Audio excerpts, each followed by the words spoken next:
I was born in Fort Bragg, North Carolina. My dad was actually in the military, so me and my sister were born in on a Army base, Fort Bragg, North Carolina. But I lived in Germany for a couple years due to him being in the military, and then we moved to Elyria, Ohio, about 35, 40 minutes from Cleveland. I grew up my whole life there. I left when I was 21, and I actually went to the military myself. I was a 92 Golf, which is a cook.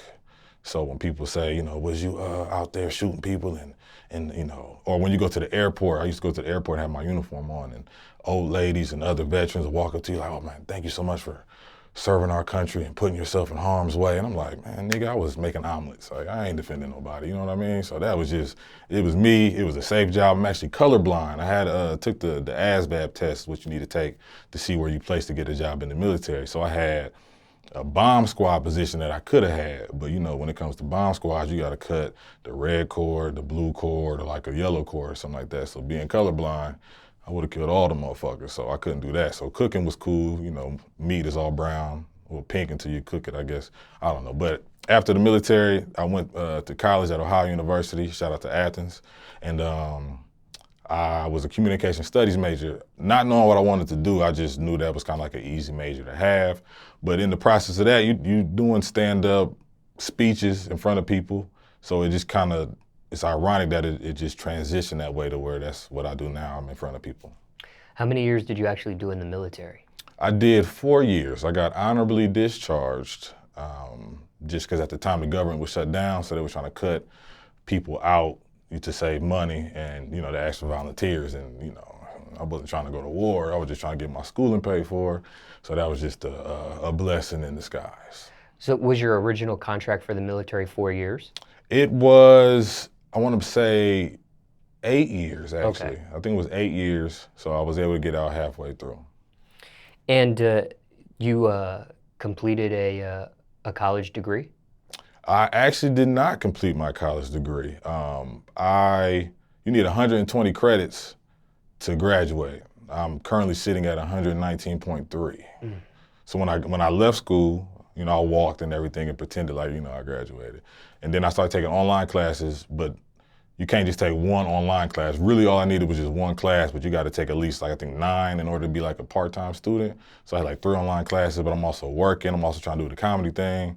So I failed my online classes.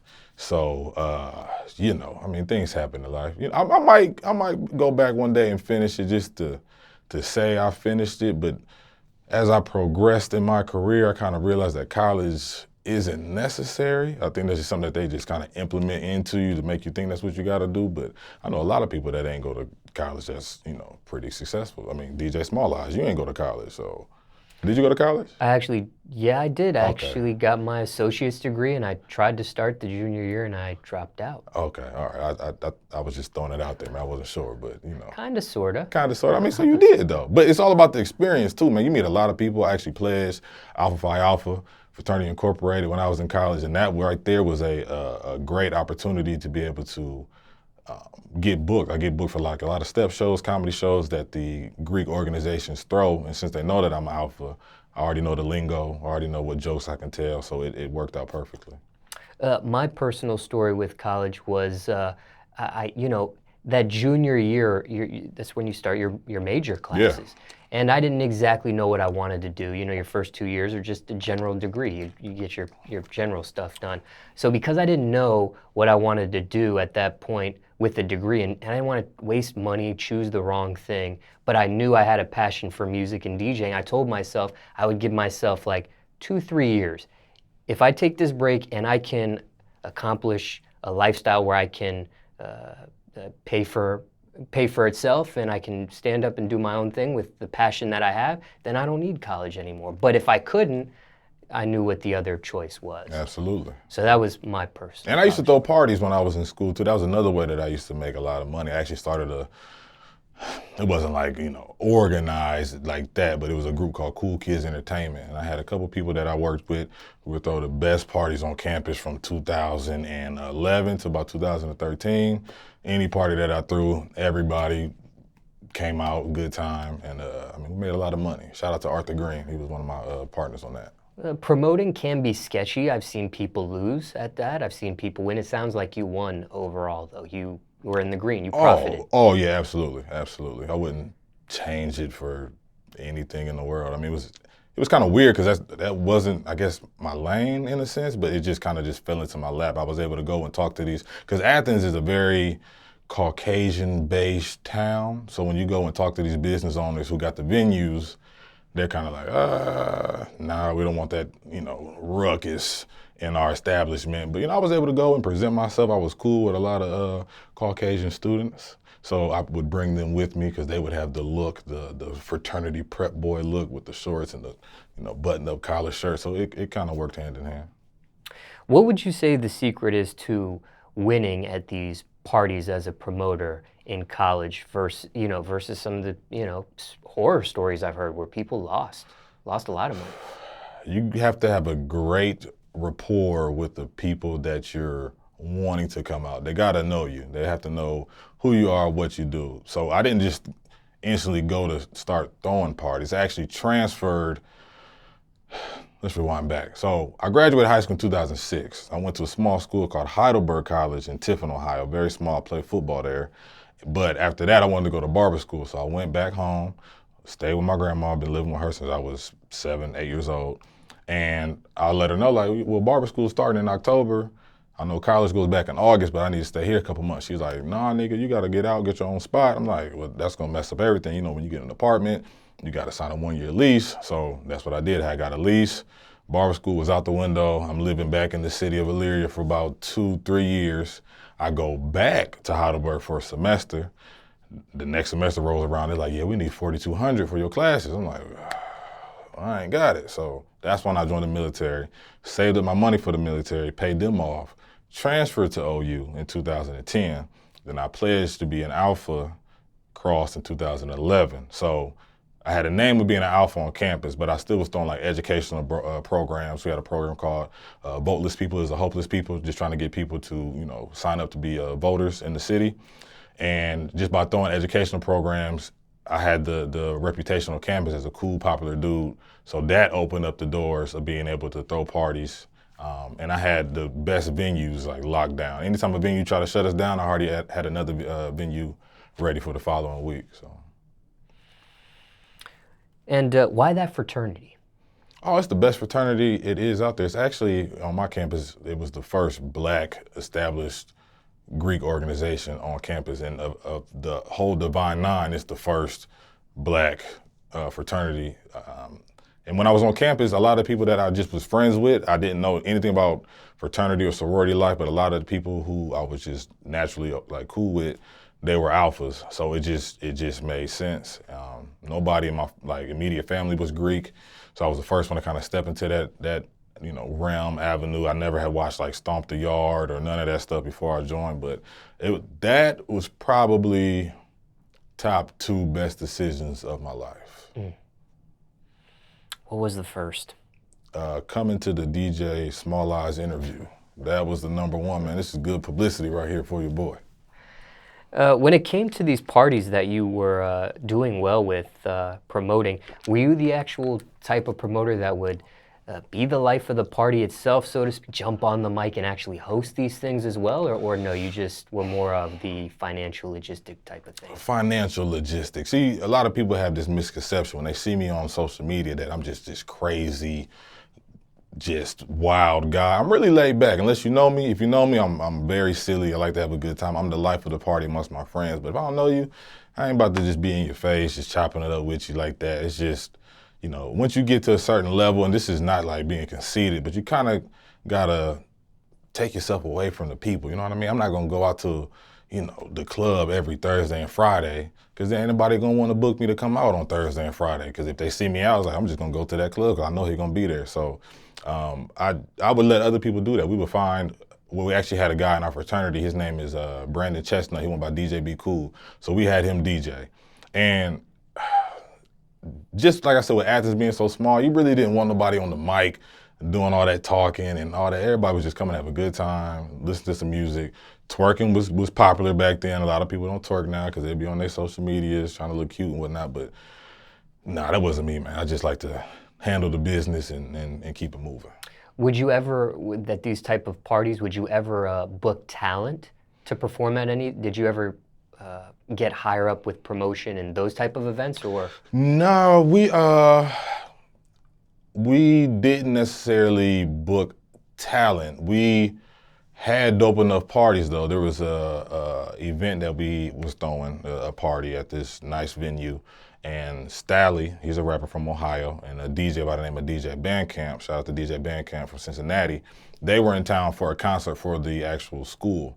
So once they found out we was having a party, their manager, his name is Rico Grant, he hit me up saying, hey, we want to bring Stally and Bandcamp through. Bandcamp want to do a set just for like, 20, 30 minutes. So we was like, all right, cool. So we was popping enough to where people knew if they wanted to come in and rock with us. And I mean, it was epic. I remember Stally went on Twitter and tweeted, that was the craziest party I've been to in a while. The walls were sweating. It's hot. It wasn't even, I don't think there was no windows in that venue, but we had a decent amount. We actually had a shuttle.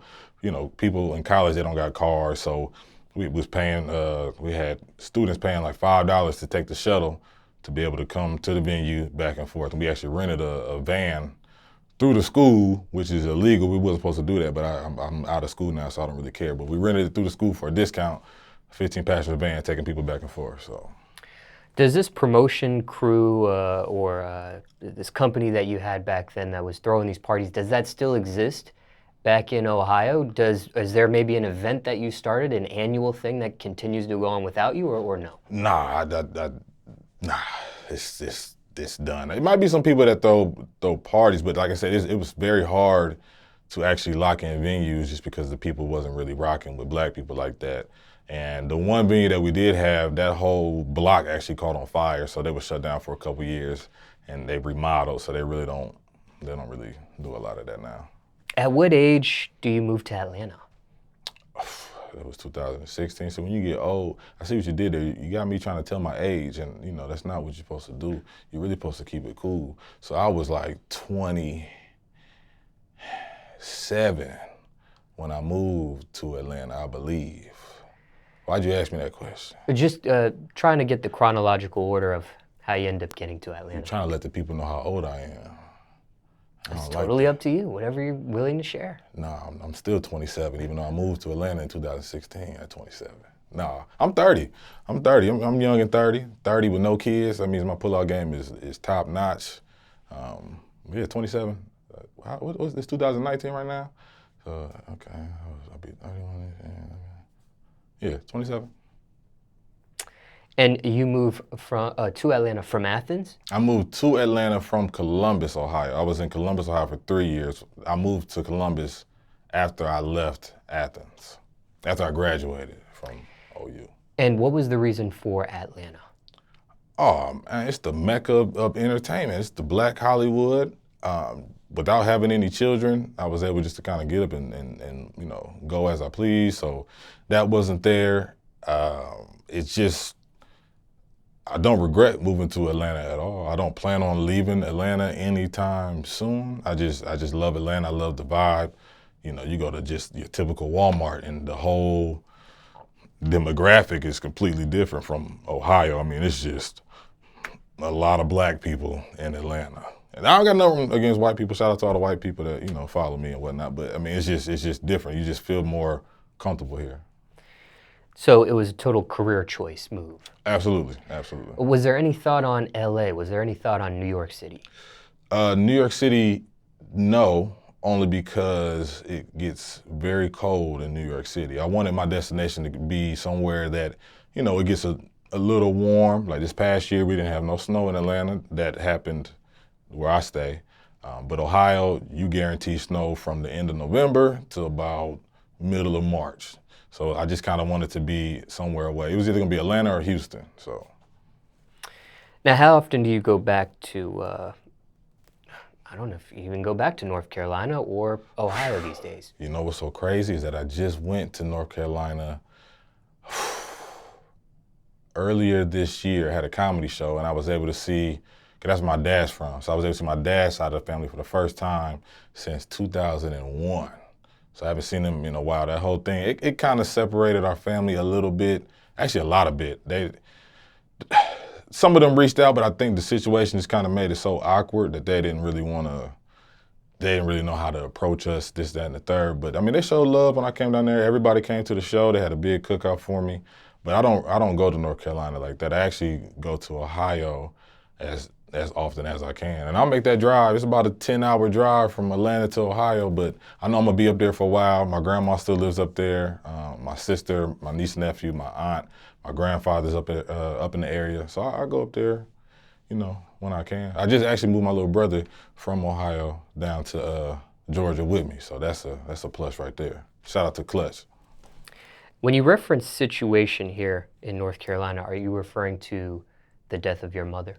Yes, that situation was just, looking at it, I was like I said, I was 7 years old at the time, so I didn't really understand the dynamics of the situation.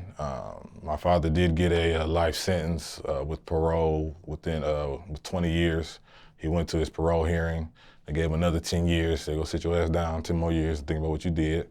And nobody in our family was mad about it. I actually went and visited him one time in 2015, and I just looked at it like I'm your only son, right? And getting older, I understand, I guess, in relationships, sometimes your emotions or whatever you want to call it, might get the best of you. I don't think it should have ever gotten to that extent, but just getting older, you kind of understand, I guess, how that works. But I went to go see him, and after I went to go see him, I just didn't feel the desire to talk to him no more. It was just kind of like, who are you, dude? Like, this happened in 97. I ain't seen you since 97, it's 2015. I already got stuff going on. I actually took a business card. I had a business card that had all my characters that I used to do on the business card, and I showed him to it. And he was just like, oh, man, this is what you're doing now?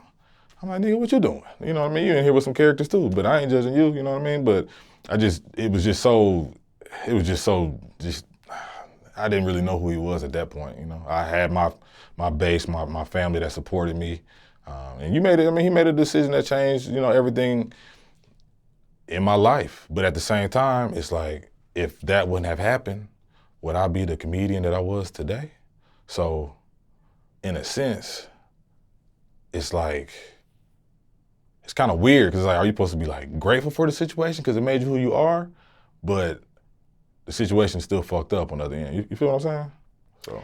You mentioned it in another segment we had filmed earlier, but you phrased it as your mother died at the hands of your father. Yeah. I'll tell you the whole rundown. So if you can. This was March 21st, 1997. And you were 7 years old at the time. I was 7 years old. I had a 13-year-old sister. My sister was 12 at the time. I would sleep on the couch, and to give you the way the whole situation happened. If you come through the front door, and there's like a hallway that leads to the right, which was my mom's room. And then from the mom room, there was a door that actually went into the kitchen. The kitchen had a entrance to the living room. Living room came around to another hallway that led back to the front door. So it's kind of like a circle when you go in. The bedroom's on the outside. So it was late at night. I'm sleeping on the couch. There was a knock on the door. My sister had told my mom not to answer the door because earlier in the day, my dad had called my mom at work. She worked at Lowe's. And he had told her, I guess he had called Wynn. They were going through a divorce. So she was already moved on, had somebody else that she was dealing with. And he called her and threatened her and told her that he was going to kill her and the motherfucker that she was messing with. So there's a knock on the door. My sister said, don't open the door. My mom said, I don't care. I'm going to go open the door anyway. So she opened the door. My dad was like, we need to talk. She said, about what? He said, about us.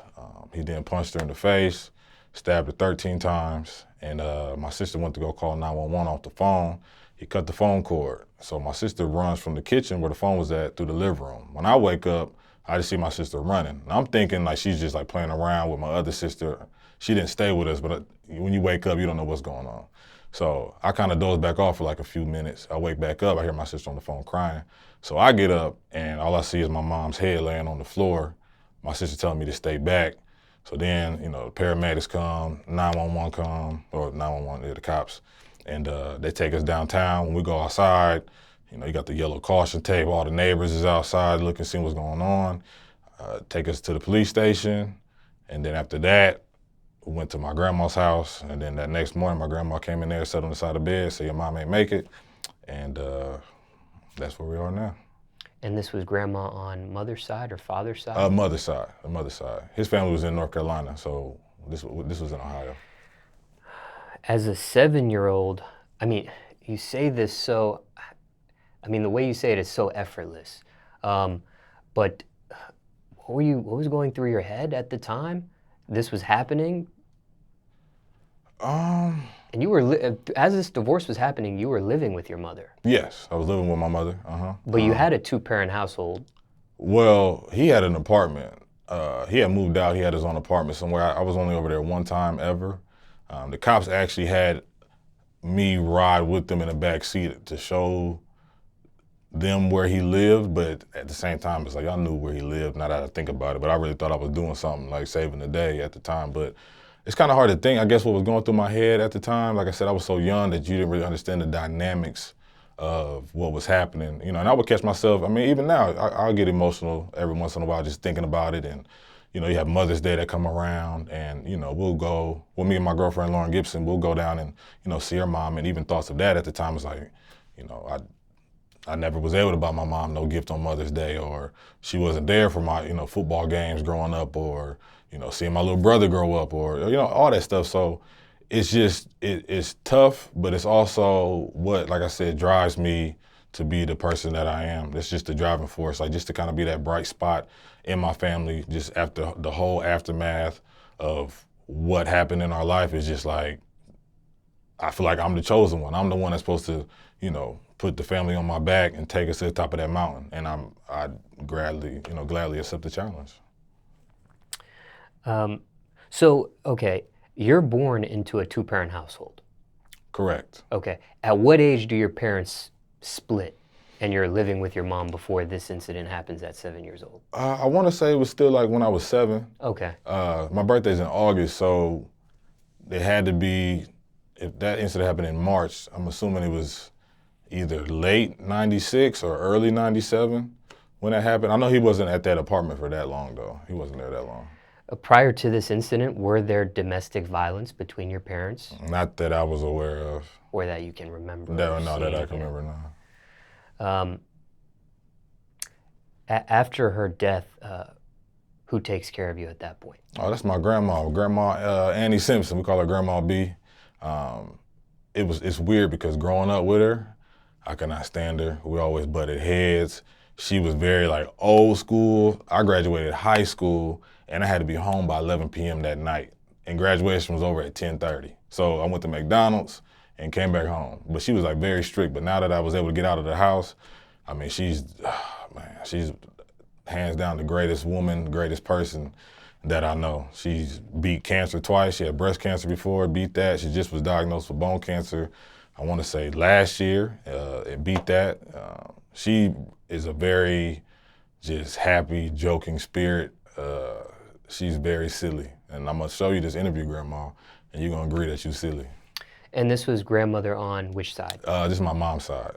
Yeah. My dad's side, Grandma, she never reached out. I'm going to show you this video and let you know you didn't reach out. So mom's mother takes you in right away. Takes you and your sister? Yeah, so I had an older sister who was already staying with my grandmother. I'm not sure the reason behind that. And then my little brother, I don't remember if he was, I think he was staying with us. He might have been with his dad, because we had separate dads. He might have been with his dad that night. So we all moved in, you know, with my grandma. So my grandma and then me and my other 3 siblings. I had asked you what you were thinking back then. Of course, it was hard for you to remember. But, you know, as you start to grow up, 8, 9, 10 years, you know, are you feeling anger? Are you feeling, what, I don't know if you can state what you were feeling at that point. I do remember, I think, attempting to write my father at one point, but it was just like, I think 8 years or something had passed. So it was just like, how do you cram 8 years of just questions and so many other things into like a letter? You know what I mean? So I don't think I ever sent it. I think I waited till I actually got to the military and wrote him. And then there would be times where he would call me after the military. This is when I was living in Columbus, because my sister, believe it or not, my sister and him actually make contact a lot, and she's seen the whole thing happen. So I don't know if that was just, at the end of the day, that's still her parent. I don't really know, but he would call me and, we would talk, but it was just kind of like fake. Like, I don't really want to be on the phone with you. You don't really know what's going on out here. You ain't been doing nothing for me. Everything kind of just stopped. Like I said, when I went to go see him, I gave him the kind of the closure that he needed. And it was more so for me. I wanted to be able to see if I could just be around him. And, he hugged me and cried, and I'm like, chill, man. I got on an Express shirt. Nigga, don't get your tears on my shirt. This is about $50 shirt. And, it was like I said, it was awkward. So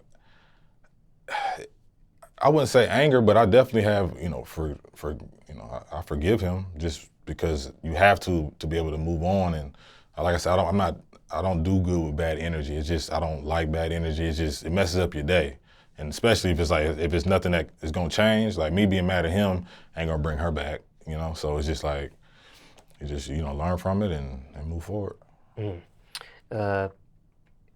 He was apologetic about it, I imagine, Oh, to you. yeah, he was apologetic. At first he was trying to say, not guilty, but then he decided that he, was guilty because he didn't want to put us through the pain of trial. But it's like, nigga, you put us through the pain of taking our mom away, so it's like, nigga, where your mind at? But he just kind of in a letter, he would write me a lot. I just wouldn't respond, but he said, he was sorry, he regrets doing it, and how he loved our mom, and this, that, and the third, but, So you write this letter to him, but you hold it, and he actually initiates communication with you on trying to get things. Correct. Yeah, my sister gave him my information, so he was, hitting me up and calling me, and she was sending him pictures of me, so he kind of already knew what I looked like. I wasn't reaching out to him at all, but yeah, he reached out to me.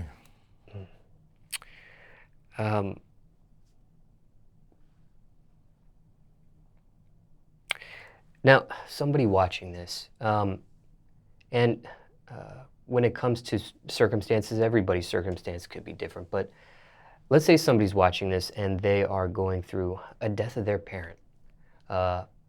Is there anything you would say to somebody watching this going through those type of emotions? Well, first, it definitely depends on what age you are when you go through this. Like I said, being a young kid, you don't really understand what goes on. If I was to lose a loved one now, outside of something, that's like a car wreck or, gunshots or that, I feel like it would definitely would be tough.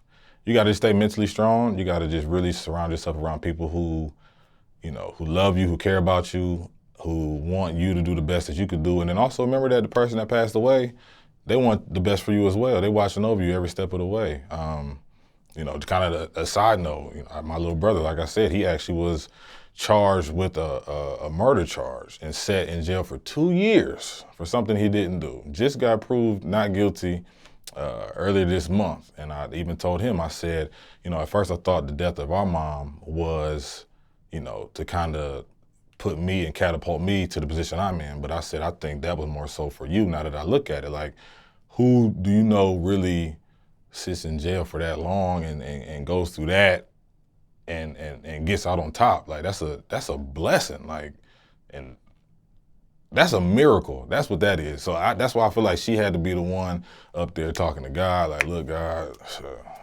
make this happen, this, that, and the third. And, it's just, when you go through so much stuff in life, you just kind of learn, like, man, bullshit is gonna happen. Stuff is gonna come out of left field, right field, center field, and you just gotta keep on swinging. Like, you can't let it affect you, because people are gonna test you. People are gonna say crazy stuff about you, try to, tear down your character. At the end of the day, as long as you are true to yourself and know who you are, and you got the people around you that love you, nothing else matters. Everybody has been through something tough. So just know that what you're going through, somebody has either been through that or been through worse, and they still out here getting it. This was your little brother? Yeah, this is my little brother. Yep. You attend your mother's funeral? I did. And just because you were so young, did you see a counselor? Did you get some sort of therapy for this? Yeah, we actually all went to counseling. It was okay, but like she had me in there like with building blocks and like it's like it wasn't really. She was like trying to, I guess, like pick my brain in a sense. But we went for like multiple sessions, and I mean, it was, I don't know. I mean, it just, I don't want to say like it didn't help me because it might have been helping me without me realizing that it was helping me. But I mean, at the end of the day, I mean, I just feel like with the platforms I have right now, because I'm not shy about it. Like I'll talk about it on my social media when her death anniversary comes around or her birthday. You know, I'll talk about it just so anybody else who's going through that, they know that they're not the only one going through it. And I always get a big response back. People will send me DMs and say, I lost my parent at a young age, or, you know, this, that, and the third happened. I really, you know, appreciate you for sharing your story. I never knew. It's just crazy to see that you're doing your thing after all this happened. So I just try to motivate the people, man. Do you feel like you need counseling or therapy at this point in your life?